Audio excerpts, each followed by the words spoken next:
The climate emergency is here. As a bank, we must act now, or the things we love won't be the same tomorrow. Now is the time for change. We've committed to play a leading role in the fight. We will inspire more sustainable business, and we will challenge ourselves to be climate positive in everything we do. We must be conscious of our actions and the impact we make, at work and at home. Only then can we lead meaningful change. We can't do it alone. This will take all of our efforts and imaginations. And we all have something to fight for. For rainforests, for animals, for oceans, for nature, for our friends, for our family, for the world, for communities. The time is now. What will you do it for? That powerful film showed all too clearly that climate change is one of the defining challenges of our lifetime, and it is a global challenge that is becoming more urgent every day. Wildfires in California, melting glaciers in Iceland, and drastic declines in wildlife species have all been in the headlines recently. And we continue to see more flooding and record temperatures threatening lives and habitats across the world.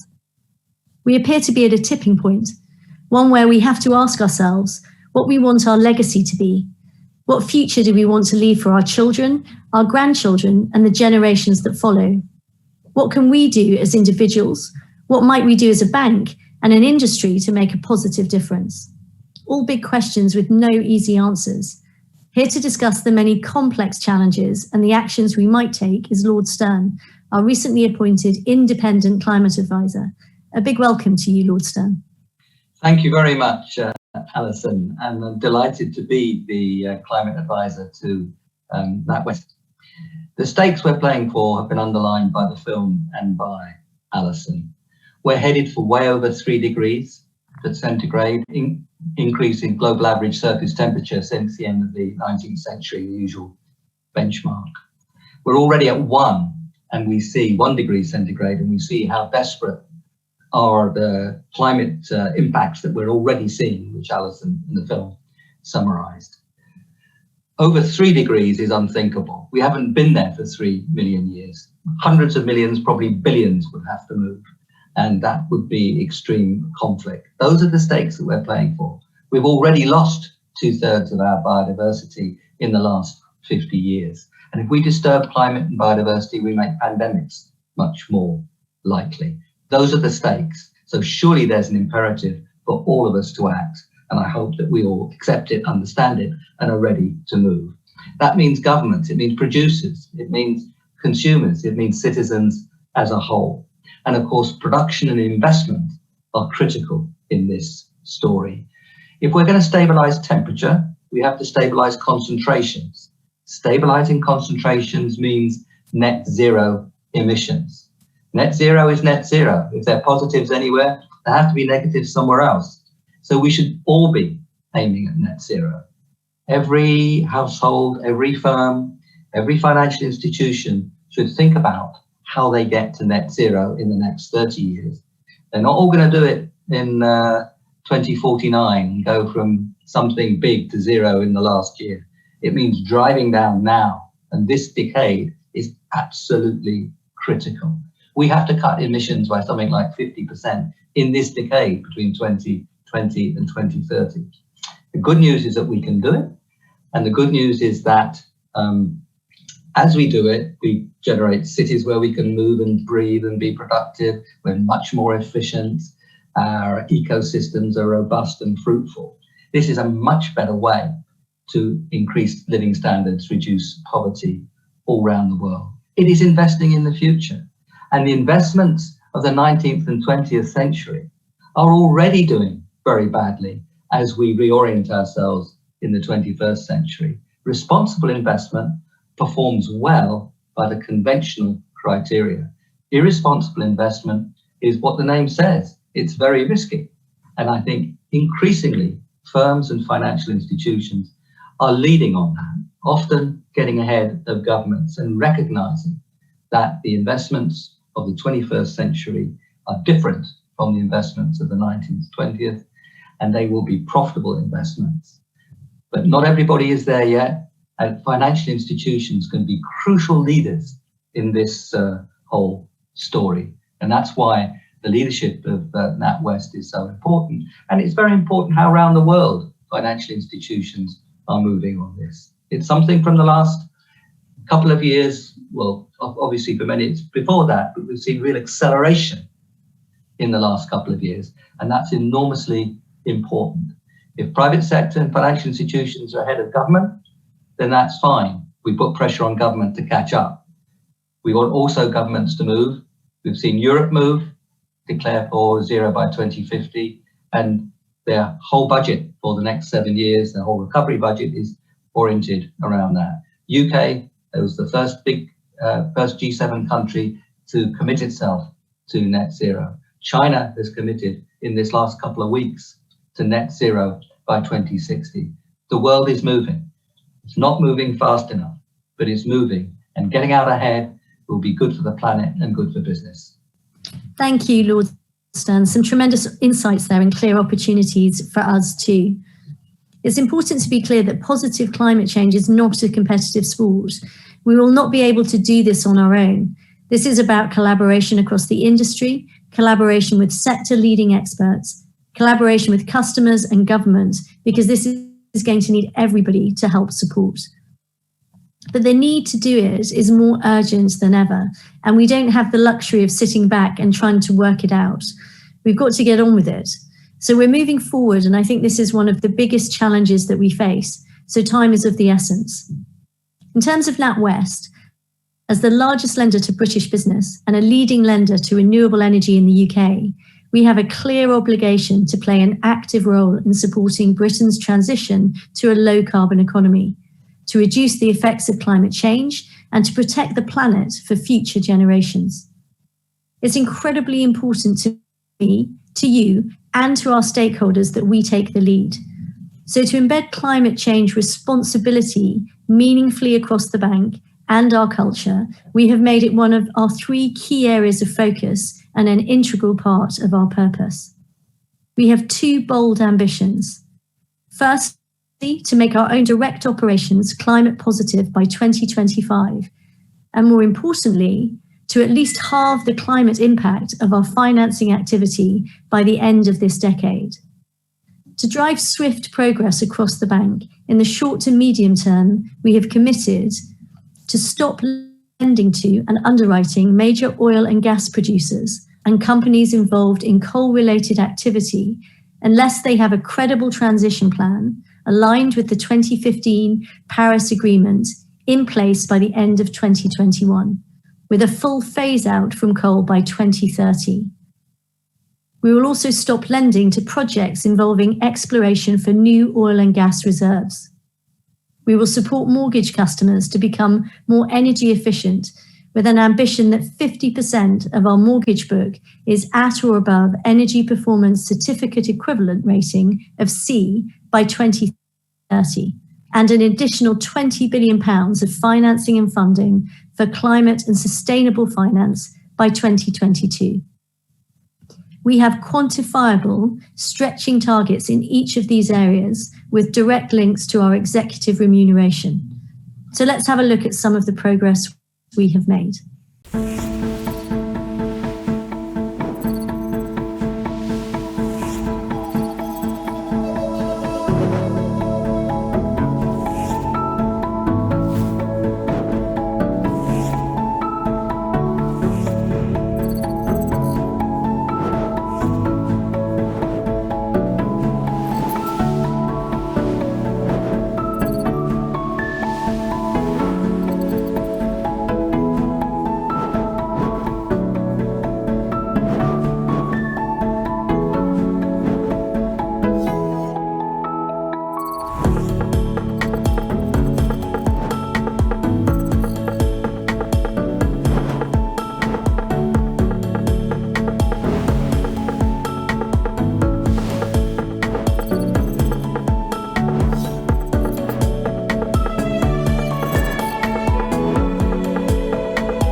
NatWest, our intentions are clear and we are moving in a positive direction.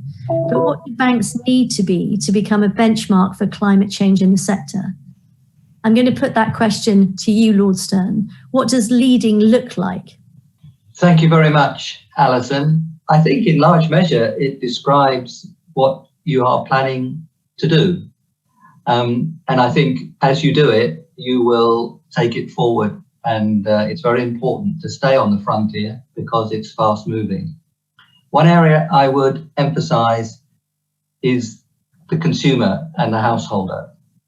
In this next 10, 15 years, all our households are going to need to become really energy efficient. You described that in what you just said, but we need to ramp up those standards. So you've got one standard now, but you're going to have to ramp it up as the challenge develops over the decade. We're going to have to switch the way in which we heat and cool our homes. And that's going to develop. Probably air source heat pumps will play a big part in that, but they must, of course, be driven by zero carbon electricity. And they probably will double up as air conditioning units in the summer, just turn it from positive to negative. But those are the kinds of things which are going to be major investments for households. The timing of those investments will matter. The way in which you interact between the bank and the person who's working in the house will matter. If hydrogen's important, then the interaction, it may well be, the interaction between those who are managing the hydrogen infrastructure and those who are installing in houses and buildings and the financial institutions will be very important. So ramping up the standards as we go and committing in advance to doing that, thinking through how we go to scale is going to be very important. And I would add one more thing, is helping people with their own investments. Young people, I'm fortunate to be a university teacher, so we're with them. They're moving into jobs, they're acquiring pensions, and they look to the future and they ask themselves, will my pension, which probably for many of them will be the second half of this century, will it be in the places that are going to survive the competition and the sense of direction of this 21st century? And they ask themselves the moral question as well, which is, will my pension program and the investments involved in it, will they be going to directions and activities which are going to make life livable for myself in my old age, perhaps even more important, the children and the grandchildren. So of fundamental importance is how people's pensions, their finances, feeds through into investments and real activities in the world. And financial institutions are of fundamental importance in doing that. So helping people with their future investments as well as the current expenditures they have to make will be very important. But once you set yourself on the road, then the learning processes work well. But you have to plan to learn because we know it's going to move quickly. Alison, what's your advice on how firms can really embed the right approach to the risks of climate change in their culture? And could banks do more to influence positive change? For me, it was about putting climate at the top of our agenda. I made it one of my 3 key areas of focus and linked it directly to our purpose. I think it's actually vital that you have a clear strategy to tackle climate change, as you suggest, Lord Stern, and that everyone knows what it is. Regular communication and commitment from the executive team from the top of the house is clearly absolutely vital. I've talked a little bit about what might be done in terms of customer offers, but I think we need to work with everyone from retail to large corporates, public sector, academia, and the real economy to drive climate through everything that we do. It's also vital that we look internally and set the tone by getting our own house in order. We have a publicly stated ambition to be a leading bank to address the climate challenge in the UK and Republic of Ireland with some bold commitments. To help us get there, we've had quantifiable targets and we have hardwired climate impact considerations into our decision making. I think, as you say, having those targets is so important so that you can measure progress. We've also underlined our determination by appointing you, Lord Stern, as our independent climate advisor to help us really challenge ourselves and hold ourselves to account as well. Climate affects us all, so to some extent we're pushing on an open door, which I think is fantastic how this debate has moved on and the urgency of the issues. So our challenge is to identify the areas where we can have the most impact and the most impact quickly. So to target our efforts so the whole is more than the sum of the parts.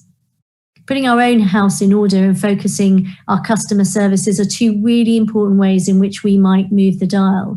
But in the context of a global emergency, they might be considered the low-hanging fruit. So my view is we can and we must do more. We have to explore the ways to leverage our influence to drive exponential progress on this area.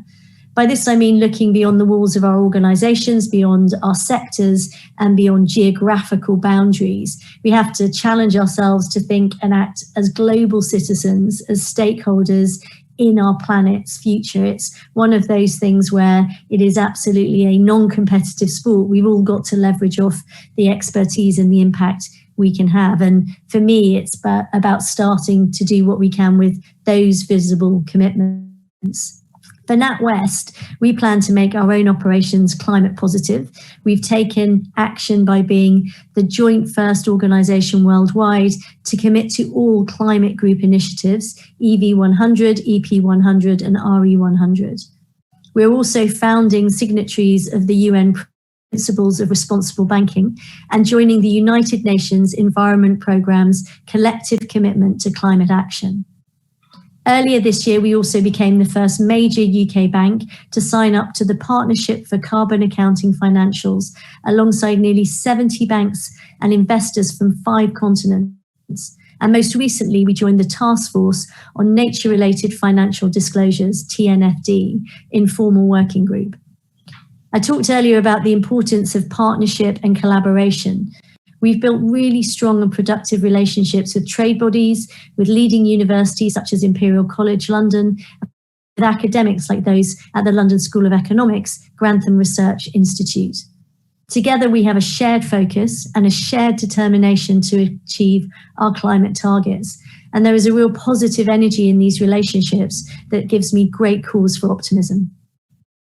Thinking again about our potential to influence and the importance of leading, we know that the impact of an organization's supply chain on climate is on average 5.5 times greater than the impact of the organization itself. So thinking about that and that really significant impact, our response has been to introduce a new supplier charter, which sets out, among other things, our expectations for the way those we partner with might contribute to a low carbon economy. We ask them to manage their operations in accordance with good environmental practice.